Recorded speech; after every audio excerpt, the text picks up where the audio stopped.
اتنا پتلا وہ لباس پہنتی تھی، اس لیے اس عذاب میں وہ گرفتار کر دی گئی۔ میں پوچھنا چاہتا ہوں اے اسلام کی مقدس شہزادیوں، تمہارا جسم بہت نازک ہے، تم بہت کمزور ہو، تمہیں صنف نازک کہا گیا ہے۔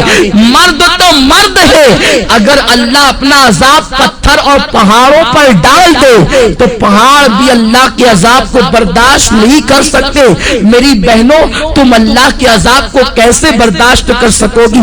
تمہارا یہ نازک وجود اللہ کے عذاب کو کس قدر برداشت کرنے کی طاقت رکھتا ہے؟ ذرا سوچو تو صحیح۔ آج تم اپنے حسن کی نمائش کر رہی ہو، آج تم باریک اور پتلے کپڑے پہن کر کے اپنے حسن کو دنیا کے سامنے ظاہر کر رہی ہو۔ کیا تمہیں ڈر نہیں لگتا یہ تمہارا حسن زیادہ دن تک تمہارے پاس نہ رہ سکے گا؟ جوانی کتنے دن کے لیے آتی ہے؟ جوانی آتی ہے جانے کے لیے، جوانی آتی ہے ختم ہونے کے لیے۔ زیادہ سے زیادہ جوانی 10 سے 15 سال تک تمہارے پاس رہے گی۔ اپنی جوانی کی عمر میں تم اپنے حسن کی نمائش کر لو، تم اپنے حسن کی خوب نمائش کرو گی۔ اس کے بعد پھر کیا ہے؟ جس حسن کی تم نمائش کر رہی ہو، یہ نمائش تمہارا کرنا اسی تمہارے خوبصورت چہرے کو کبھی قبر کے کیڑے کھائیں گے، کبھی قبر کی مٹی کھائے گی۔ اپنی بڑی بڑی آنکھوں میں کاجل لگا کر، اپنی خوبصورت آنکھوں میں کاجل لگا کر بار بار آئینوں کو دیکھتی ہو اور بار بار عورتوں پہ فخر محسوس کرتی ہو کہ میری آنکھیں اتنی خوبصورت ہے، میرا چہرہ اتنا خوبصورت ہے۔ ارے نادانو، تمہارے خوبصورت چہرے کی حقیقت کیا ہے؟ اگر تمہارے چہرے پر چند پھنسیاں نکل آئے تو تمہارا شوہر بھی تمہاری طرف نگاہ اٹھا کر دیکھنے کو تیار نہ ہوگا، مگر اللہ اکبر، اس دنیا کے اندر اپنے چہرے کو حسین بنانے کے لیے، اپنے چہروں کو خوبصورت بنانے کے لیے اس قدر اہتمام کرتی ہو اور خوبصورت چہرے پہ اتنا مٹک مٹک کر اتراتی ہو۔ یہ تمہارا خوبصورت چہرہ قبر کے اندر 3 دن کے اندر بگڑ جائے گا، 3 دن کے اندر اسے قبر کے کیڑے کھائیں گے۔ حضرت سعید ابن مسیب رحمت اللہ تعالی علیہ فرماتے ہیں، جب حضرت علی مرتضیٰ کے ساتھ میں قبرستان گیا تو میں نے جانے کے بعد کیا دیکھا؟ علی مرتضیٰ نے قبر والوں کو سلام کیا اور سلام کرنے کے بعد پوچھا، اے قبر والوں، تمہارا کیا حال ہے؟ تمہاری کیا کیفیت ہے؟ تو ایک قبر سے آواز آئی، علی کیا پوچھتے ہو؟ جس خوبصورت بالوں کو ہم دن میں کئی مرتبہ سنوارتے تھے وہ بال ہماری کھوپڑیوں سے جھڑ چکے ہیں۔ اے علی کے مرتضیٰ، جن آنکھوں پر ہم بہت فخر کرتے تھے وہ آنکھوں کے گودے بہ بہ کر کے گالوں سے گر رہے ہیں۔ جس چہرے کے اور گالوں کی سرخی پر ہم اتراتے تھے ان گالوں کے گوشت کو کیڑوں نے کھانا شروع کر دیا ہے۔ اب تم ہمارا حال کیا پوچھتے ہو؟ جس جسم پر پرفیوم لگا کر، جس جسم پر عطر لگا کر دنیا کے سامنے فخر محسوس کرتے تھے، اس جسم کو ازدہے ڈس رہے ہیں۔ اے علی، اب ہم تمہیں اپنا کیا حال سنائے؟ اے اسلام کی مقدس شہزادیوں، اپنے بڑے بالوں کی نمائش کے لیے تم اس قدر سرگردہ نظر آتی ہو، اس قدر کو لاہور پر کوشا نظر آتی ہو۔ یہ تمہارے بال تمہاری قبر میں جھڑ جائیں گے، یہ تمہاری آنکھیں اسے قبر کے بچھو کھائیں گے، حشرات الارض اسے کھائیں گے۔ اور اللہ کے رسول تو یہاں تک فرماتے ہیں، آج عورتیں اپنے حسن کا غلط استعمال کر کے کبھی کسی غیر محرم لڑکے سے محبت کا پیغام دیتی نظر آتی ہے، پیار و محبت کے نام پر اجنبی لڑکوں سے دوستی کرتی نظر آتی ہے، اور یہ آج فیشن بن چکا ہے، اسے عیب نہیں سمجھا جاتا۔ وہ عورتیں کان کھول کر سن لے جو لوگوں سے غلط تعلقات قائم کرتی ہیں۔ فرمایا گیا جن عورتوں نے دوسرے مردوں سے تعلقات قائم کرنا تو بہت بڑا جرم ہے، ایک مرتبہ اپنا ہاتھ کسی دوسرے مرد کے ہاتھ میں دیا ہوگا، اس عورت پر اللہ اس کی قبر میں 99 سانپ مسلط فرمائے گا، اور اس میں سے ایک سانپ کی طاقت کا عالم یہ ہوگا کہ وہ سانپ اگر سانس لے دنیا میں، وہ سانپ اگر دنیا میں سانس لے تو اس کی سانس کی گرمی سے پوری دنیا کے انسان مر جائے، اور اگر وہ سانپ کسی پہاڑ پر اپنی دم کو مار دے تو پہاڑ ریزہ ریزہ ہو جائے، اتنا طاقتور وہ سانپ ہے۔ ایسے ایسے طاقتور 99 سانپ اس عورت پر مسلط کیے جائیں گے جس نے ایک مرتبہ اپنا ہاتھ کسی غیر مرد کے ہاتھ میں دیا ہوگا۔ آج لڑکوں سے دوستی فیشن سمجھا جا رہا ہے، بچیاں سج دھج کر اسکول اور کالج کا رخ اس لیے کرتی ہیں، الا ماشاءاللہ سب کی بات نہیں کرتا کہ لڑکے انہیں دیکھیں، ان کی طرف متوجہ ہوں۔ اللہ کے رسول صلی اللہ علیہ وسلم نے فرمایا، میں نے معراج کی رات ایک منظر دیکھا کہ آگ کی کینچی سے کچھ عورتوں کی جلدیں کاٹی جا رہی ہیں، آگ کی کینچی سے ان کی جلدیں کاٹی جا رہی ہے۔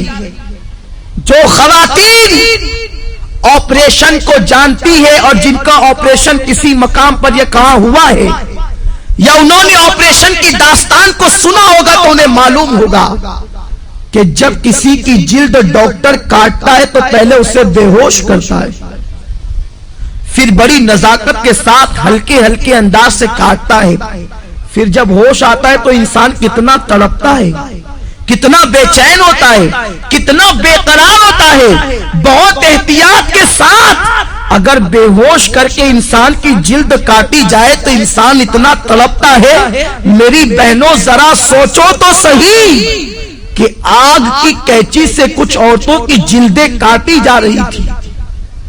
غیب دار رسول صلی اللہ علیہ وسلم نے فرمایا، میں وہ منظر دیکھ کر بے قرار ہو گیا۔ میں نے پوچھا، جبریل یہ کون عورتیں ہیں اور ان پر یہ عذاب کیوں ہے؟ تو جبریل نے کہا، یا رسول اللہ یہ آپ کی امت کی وہ عورتیں ہیں جو اس لیے بن سنور کے گھر سے نکلتی تھی کہ مرد ان کی طرف راغب ہو اور ان کی طرف دیکھے، اس لیے انہیں اس عذاب میں مبتلا کیا گیا۔ اے اسلام کی مقدس شہزادیوں، تم مغربی تہذیب اور فیشن پر عمل کرنے کے بعد بہت زیادہ کامیاب نہیں ہو سکتی، بہت زیادہ کامران نہیں ہو سکتی۔ اور سنو، یہ دنیا ایسی بدترین جگہ ہے، یہ دنیا ایسا بدترین مقام ہے، یہاں کوئی کسی کا نہیں۔ جب تک تمہاری جوانی تمہارے پاس ہے، ہر آنے والا تمہارے قریب آنے کی سوچے گا، تمہارے حسن کو پھول کی طرح جو حسن اللہ نے عطا کیا ہے اس کو مل دینے کے بعد وہ ایسا غائب ہوگا کہ پھر تمہیں کہیں نظر نہیں آئے گا۔ آج کل یہ باتیں بھی سننے میں آ رہی ہے کہ یہ چیز بھی فیشن بنتی جا رہی ہے کہ ایک عورت شوہر کے ہونے کے باوجود دوسروں کی طرف نگاہ کرتی ہے، یا دوسروں کے بہلانے پھسلانے پر، کبھی زیور کے لالچ دینے پر، کبھی دولت کی لالچ دینے پر، کبھی کاروں میں اور بائک پر گھومنے کی لالچ دینے پر عورتیں پھسل جاتی ہے۔ دراصل غلطی عورتوں کی نہیں ہے، اس لیے کہ یہ بیچاری ناقص العقل ہے، بہت جلدی کسی کے پھندے میں آ جاتی ہے، بہت جلدی کوئی انہیں استعمال کر جاتا ہے، بہت جلدی کوئی انہیں یوز کر لیتا ہے۔ مگر میری بہنوں، میری بات کا برا نہ ماننا، میں تمہارے نبی کا نواسا اور تمہارا چھوٹا سا بھائی ہوں، میں تمہاری خیر خواہی کے لیے یہ باتیں عرض کر رہا ہوں، ورنہ عورتیں یہ نہ کہیں کہ منبر پر بیٹھ کر ہم سے یہ کیا باتیں کہی جا رہی ہے۔ میں یہ نہیں کہتا کہ اجتماع میں آنے والی ساری عورتیں بری ہیں، میں یہ باتیں صرف اس لیے کہہ رہا ہوں کہ جو بری عورتیں ہیں تم جا کر کے ان عورتوں کو یہ باتیں بتاؤ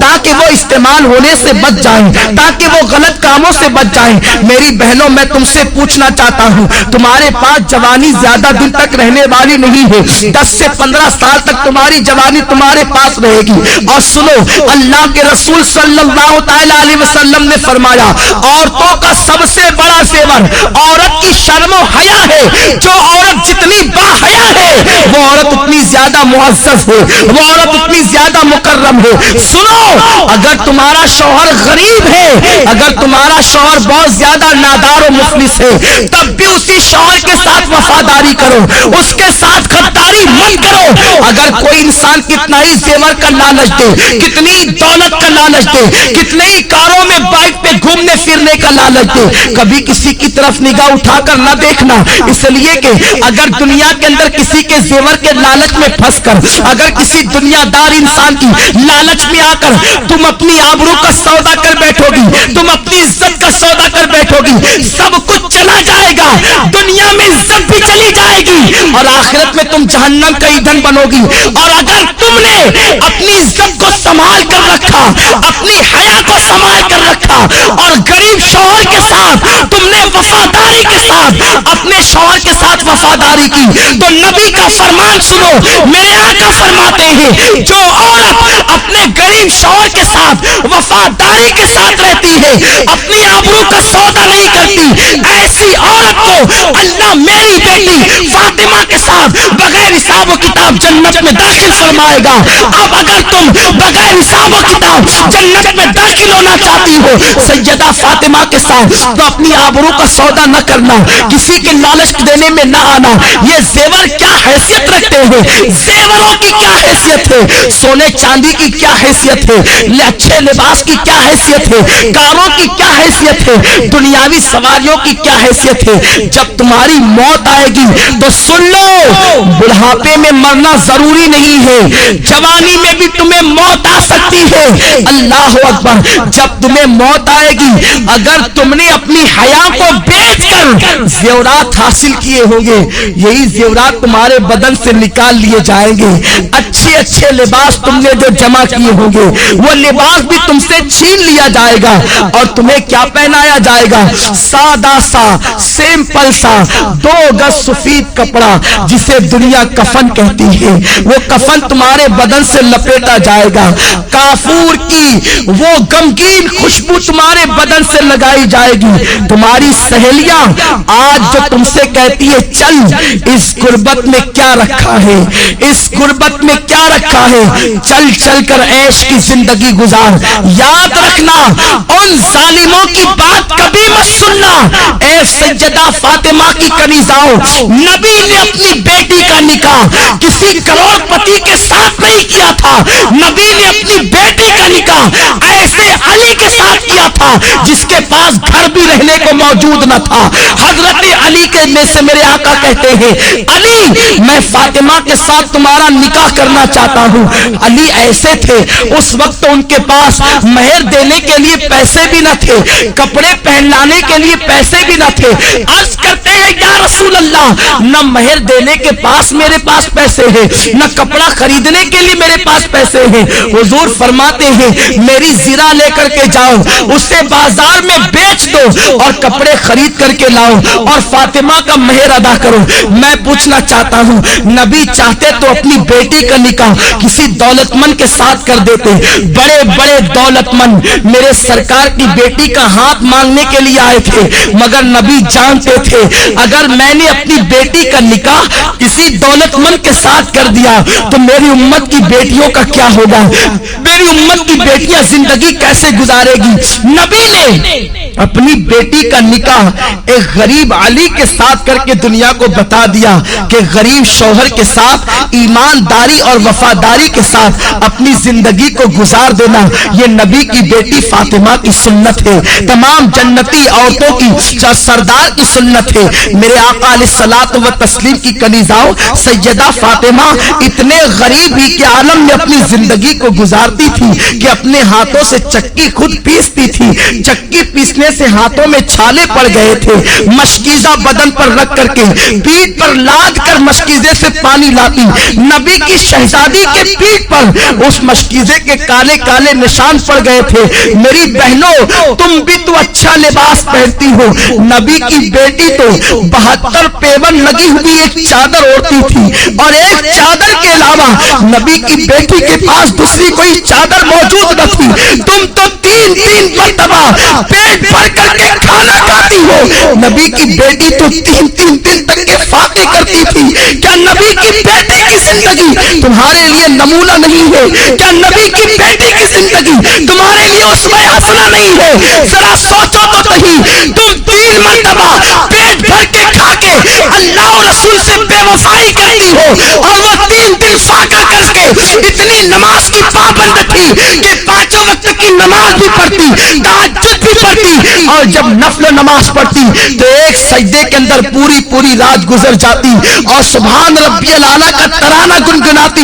جب فجر کی اذان سنتی تو حسرت کے ساتھ سر کو سجدے سے اٹھاتی اور کہتی اے اللہ تو نے رات اتنی چھوٹی بنائی کہ تیرے محبوب کی بیٹی فاطمہ دل کھول کے سجدہ بھی نہ کر سکی۔ اے خاتون جنت کی کنیزاؤ، تم مسلمان ہو، تمہاری تقدیر کا ستارہ بہت عروج پر ہے، اللہ نے تمہیں ایمان کی دولت دی ہے۔ غیر مسلم عورتوں کو دیکھ کر ان کی طرح بننے کی کوشش نہ کرو، فلموں میں ہیروئن کو دیکھ کر ان کی طرح بننے کی کوشش نہ کرو۔ ذرا سوچو تو صحیح، میرے آقا فرماتے ہیں میں نے عورت کی عزت کو کعبے سے بھی بلند کر دیا ہے، تمہاری عصمت کو نبی نے کعبے سے بلند کیا ہے، تمہیں اپنے آپ کا کوئی خیال نہیں، تم پارکوں میں جا کر اللہ اکبر اللہ کی نافرمانی کر رہی ہو۔ اور سنو، کوئی کہیں بھی جائے سب کی نگاہ سے تو چھپ کر تم گناہ کر سکتے ہو، اللہ کی نگاہ سے تم کبھی نہیں چھپ سکتے۔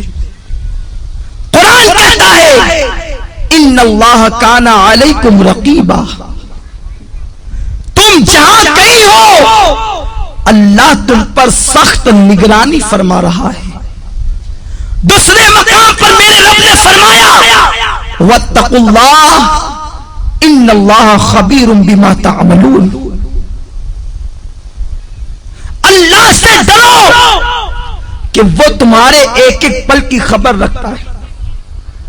اور یہ بھی سن لو میری بہنوں، اگر تم نے اللہ سے ڈر کر گناہوں سے توبہ کر لی تو اللہ کے رسول فرماتے ہیں جو اللہ سے ڈرتا ہے اللہ اسے سب سے بے نیاز کر دیتا ہے، اللہ محتاجی کو دور کر دیتا ہے۔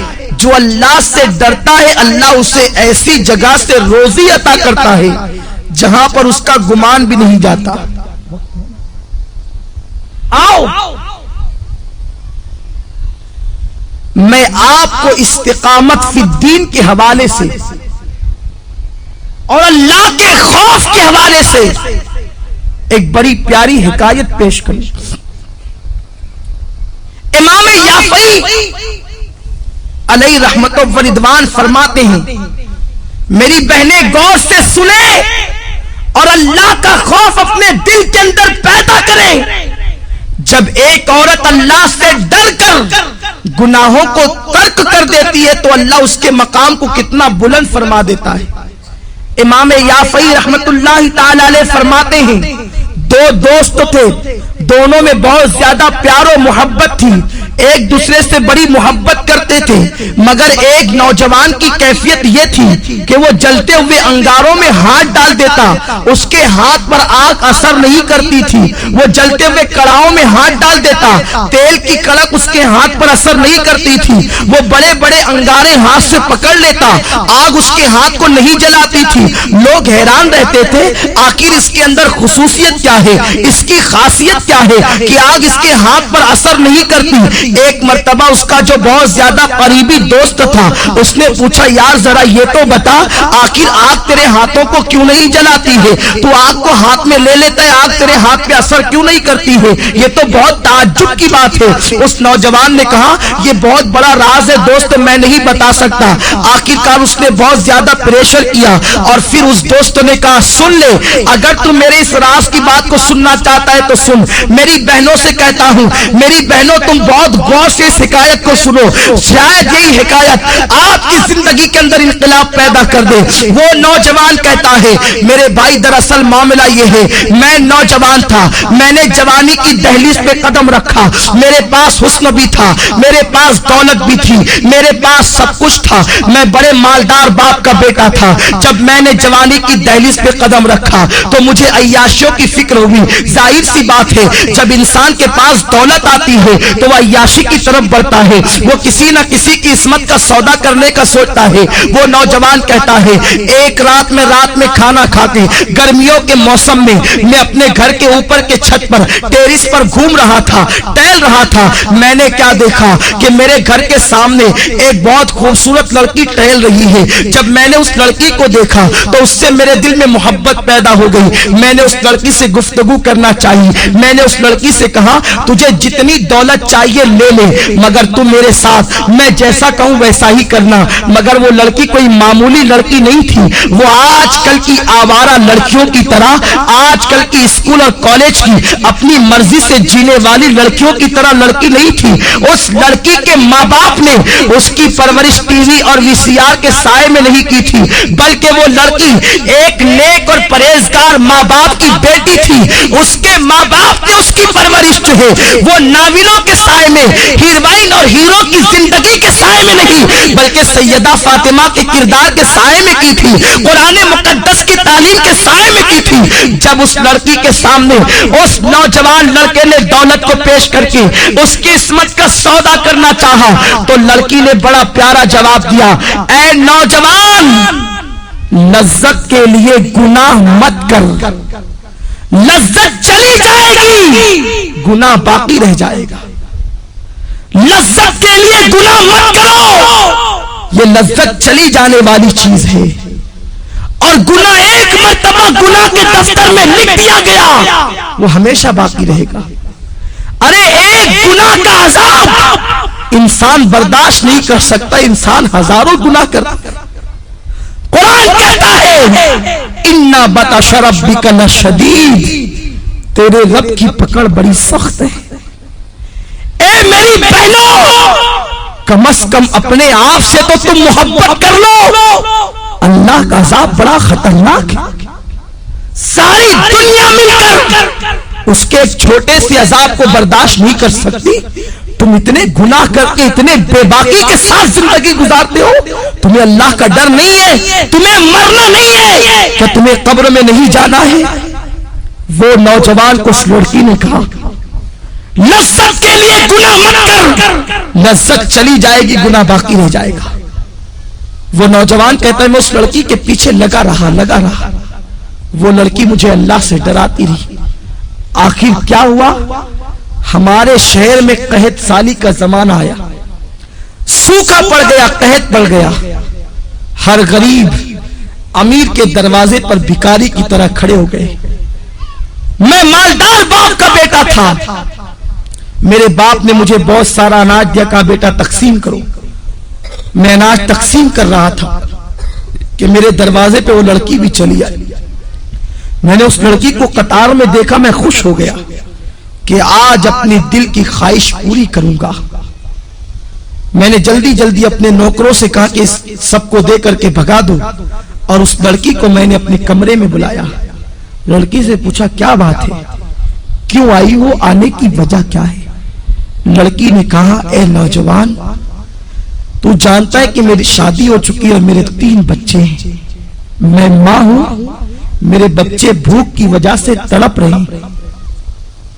خدا کے لیے کچھ اناج دے دے تاکہ میرے بچوں کی زندگی بچ جائے. اس نوجوان نے کہا اے لڑکی, میں تیرے قدموں میں دولت کا اور اناج کا انبار لگا دوں گا, تو ایک مرتبہ میرے دل کی تمنا کو پورا کر. لڑکی نے کہا تیرے دل کی تمنا کیا ہے؟ تو اس نوجوان نے کہا کہ میں تیرے ساتھ زنا کرنا چاہتا ہوں. لڑکی لرز گئی اور کہنے لگی نادان, اللہ سے ڈر. اللہ کے رسول فرماتے ہیں جب کوئی لڑکا اور لڑکی زنا کرتے ہیں تو ان کا ایمان ان کے سینوں سے نکل جاتا ہے, ایمان دلوں سے رخصت ہو جاتا ہے. اور اللہ کے حبیب فرماتے ہیں جب کوئی مسلمان مرد اور عورت بدکاری یعنی زنا کرتے ہیں تو زمین رو کر اللہ سے کہتی اے اللہ تو مجھے اتنی طاقت دے دے تاکہ میں پھٹ جاؤں اور ان دونوں کو اپنے اندر دبوچ. اتنا بدترین جرم ہے زنا. اللہ سے ڈر، تو کیا کہہ رہا ہے؟ اس نوجوان نے جواب دیا، اگر تو میرے دل کی خواہش کو پورا نہیں کر سکتی تو میں تیری بات پوری نہیں کر سکتا۔ لڑکی چلی گئی۔ جب وہ گئی تو اس نے کیا دیکھا؟ اس کے بچے رو رہے، کہتے ہیں ماں اگر تو ہمیں کھانا نہیں کھلا سکتی تو اپنے ہاتھوں سے ہمارا گلا دبا کے ہمیں مار ڈال تاکہ ہم بھوک کی شدت سے تو بچ جائیں۔ میری بہنوں ذرا سوچو، ایک ماں کے سامنے جب بچے زندگی اور موت کی بھیک مانگ رہے ہوں گے تو اس ماں کی ممتا نے کیا کہا ہوگا؟ لڑکی نے سوچا بچوں کی تین بچوں کی زندگی ایک طرف ہے اور زنا ایک طرف ہے، اگر میں زنا کر لوں اور اناج حاصل کر کے بچوں کو کھلا دوں میرے بچے تو بچ جائیں گے، بعد میں توبہ کر لوں گی۔ توبہ کا دروازہ تو کھلا ہے، اور یہ کہہ کے وہ چل پڑی۔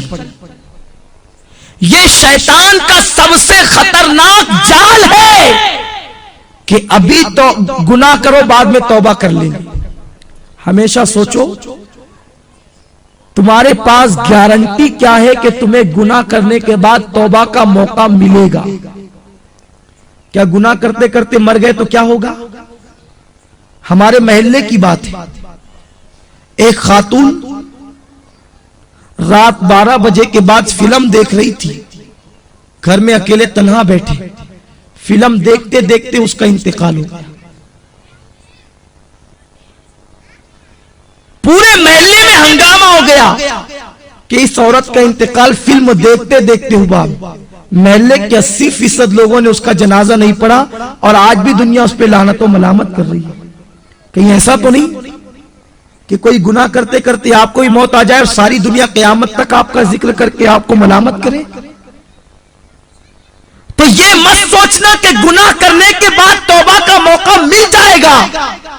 اگر گناہ کرتے کرتے موت آ گئی تو کیا ہوگا؟ میرے آقا فرماتے ہیں جو جس حال میں مرے گا اسی حال میں اٹھایا جائے گا۔ اگر گناہ کرتے کرتے مرو گے تو اسی کیفیت میں اٹھائے جاؤ گے۔ تو بہرحال وہ لڑکی چل پڑی۔ مختصر عرض کر رہا ہوں، رستے میں آئی تو اس لڑکی نے سوچا کہ اگر میں گناہ کر لوں اور بچوں کی زندگی نہ بچے تب، اگر اللہ چاہے تو وہ کھانے کے بعد بھی مر سکتے ہیں، ضروری تو نہیں کہ کوئی بھوکا ہی مرے، کھانے کے بعد بھی بچے مر سکتے ہیں۔ تو بچوں کی زندگی کے لیے اپنی عصمت پر داغ کیوں لگاؤں؟ جس رسول کے صدقے مجھے عزت ملی، وقار ملا، زندگی ملی، میں اس رسول کا دل کیوں دکھاؤں؟ یہ سوچ کر وہ گئی اور نوجوان سے کہا میرے بچوں پہ رحم کر کے کچھ دے دے۔ تو اس نے کہا تو میری دل کی خواہش پوری کر، میں تیری خواہش پوری کر دوں گا۔ لڑکی نے کہا اے نوجوان کان کھول کے سن لے، اپنے ایک ایک بچے کو بھوک سے تڑپ تڑپ کر مرتا دیکھنا تو گوارا کر لوں گی، مگر نبی کی نافرمانی نہیں کروں گی، کبھی گناہ کی طرف نہیں جاؤں گی۔ یہ کہہ کر وہ لڑکی پلٹ گئی اور آ کر حضرت فاطمہ کی سنت کو ادا کیا، وضو کیا اور سر سجدے میں رکھ کر کہتی ہے مولا تو نے کہا ہے گناہ سے بچنے کے لیے میں بچ گئی، اب میرے بچوں کی زندگی بچانا تیرے کرم کا کام ہے۔ ادھر یہ دعا کر ہی رہی تھی، ادھر دروازے پہ دستک ہوئی، دروازہ کھول کے دیکھا تو وہی نوجوان اپنے نوکروں کے ساتھ کھڑا ہے، اس کے ہاتھوں میں بہت سارے روپیوں کے تھال اور اناج موجود ہے، کھانا موجود ہے۔ لڑکی نے کہا کیا بات ہے، کیوں آئے ہو؟ اس نوجوان نے کہا اے عورت تو غریب بھوکی پیاسی ہو کر اللہ سے اتنا ڈرتی ہے تو مجھے مالدار ہو کر اللہ سے کتنا ڈرنا چاہیے۔ میرا دل تیرے تقوی اور پرہیزگاری کی وجہ سے بدل گیا، آج کے بعد میں تجھے اپنی بہن مانتا ہوں، سارے ناپاک ارادوں سے میں نے توبہ کر لی، یہ لے میری طرف سے تحفہ قبول فرما اور اپنے بچوں کو کھلا دے۔ اس لڑکی نے کہا رک جا، پھر سجدہ کیا اور کہتی ہے اے اللہ یہ نوجوان اگر اپنے قول میں سچا ہے، یہ اگر صحیح کہتا ہے تو یہ تیری بندی تیری بارگاہ میں دعا کرتی ہے، کہ تو اس پر دنیا کی آگ بھی حرام کر دے اور جہنم کی آگ بھی حرام کر دے. وہ نوجوان کہتا ہے وہ اللہ سے ڈرنے والی بندی کی دعا کا اثر ہے کہ جیسے میں آگ میں ہاتھ ڈال دیتا ہوں تو آگ میرے ہاتھوں پر اثر نہیں کرتی. اس کی دعا میں اتنی تاثیر کہ اس نے مجھے دعا دے دی تو میں دنیا کی آگ کو پکڑتا ہوں تو آگ میرے ہاتھوں پر اثر نہیں کرتی. مجھے امید ہے کہ جہنم کی آگ بھی میرے جسم پہ اثر نہیں کرے گی. میری بہنوں ذرا سوچو تو صحیح, اگر ایک عورت گناہ سے بچے, ایک عورت اگر برائی سے بچے تو اس کی دعا میں اتنی تاثیر پیدا ہو جائے کہ اگر وہ کسی کے لیے دعا کر دے کہ تیرے ہاتھ پر دنیا کی آگ اثر نہ کرے تو دنیا کی آگ اسے جلا نہیں سکتی, تو خود اس بندی کے وجود کا عالم کیا ہوگا, خود اس بندی کی شان و شوکت کا عالم کیا ہوگا. تو میری بہنوں تم اپنے مقام کو پہچانو, تم نبی کی امتی ہو, تم سرکار کی کنیز ہو, تم سیدہ فاطمہ کے نقش قدم پر چلنے کے لیے پیدا کی گئی ہو. اپنی عصمت و آبرو کو سمجھو اور اپنی آبرو کا سودا نہ کرو. اور چلتے چلتے آخری بات بتا دوں, اگر کوئی میری بہن غلطی سے کوئی گناہ کر چکی ہے تو وہ پریشان نہ ہو, آج بھی توبہ کا دروازہ کھلا ہوا ہے. صدق دل سے توبہ کر لو. ابھی تھوڑی دیر کے بعد یہاں پر دعا ہوگی, ذکر ہوگا, اس میں چند آنسو بہا کے توبہ کر لو, اللہ تمہاری توبہ کو قبول فرما لے گا. میرے آقا فرماتے ہیں التائب من الذنب کمن لا ذنب لہ, کہ گناہ سے توبہ کرنے والا ایسا ہے جیسے اس نے گناہ کیا ہی نہیں. اور اللہ فرماتا ہے واللہ یحب التوابین, کہ بے شک اللہ تبارک و تعالی توبہ کرنے والوں کو اپنا محبوب بنا لیتا ہے. ان اللہ یحب التوابین, بے شک اللہ توبہ کرنے والوں کو اپنا محبوب بنا لیتا ہے. تو میری بہنوں توبہ کر لو, توبہ کا دروازہ اب بھی کھلا ہے. اگر فلمیں دیکھ کر یا ڈرامے دیکھ کر یا پارکوں میں جا کر یا کہیں پر کوئی خطا ہو گئی ہو تو آج صدق دل سے توبہ کر لو, انشاءاللہ اللہ تمہاری توبہ کو قبول فرمائے گا. آئیے اس سلسلے میں ایک بات میں تمہارے سامنے اور پیش کر دوں کہ توبہ اللہ اپنے بندوں کی قبول کرتا ہے, مگر توبہ نام کس چیز کا ہے؟ کانوں کو پکڑنے کا نام توبہ نہیں, گانوں کو پیٹنے کا نام توبہ نہیں. توبہ کہتے اسے ہیں ایک مرتبہ اپنے اللہ سے دل ہی دل میں عہد کر لیا کہ مولا میں کبھی گناہ نہیں کروں گی, دوبارہ آندھی آئے طوفان آئے قیامت آ جائے مگر تم دوبارہ اس گناہ کی طرف نہ جاؤ. اسی کا نام سچی توبہ ہے. اور سچی توبہ کرنے والوں کا مقام بہت بلند ہو جاتا ہے, اس کا مرتبہ بہت بڑا ہو جاتا ہے. آج میں آپ کو بتاؤں, حضرت ذوالنون مصری علیہ رحمت و رضوان کے دربار میں ایک کچھ محلے کے لوگ آئے اور آنے کے بعد کہتے ہیں اے ذوالنون مصری, ہمارے محلے کے اندر ایک رقاصہ آئی ہے, ایک ناچنے والی آئی ہے, ایک ڈانس کرنے کے لیے آئی ہے, اور نوجوان جاتے ہیں اور رات بھر اس کے ساتھ بدکاری کرتے ہیں.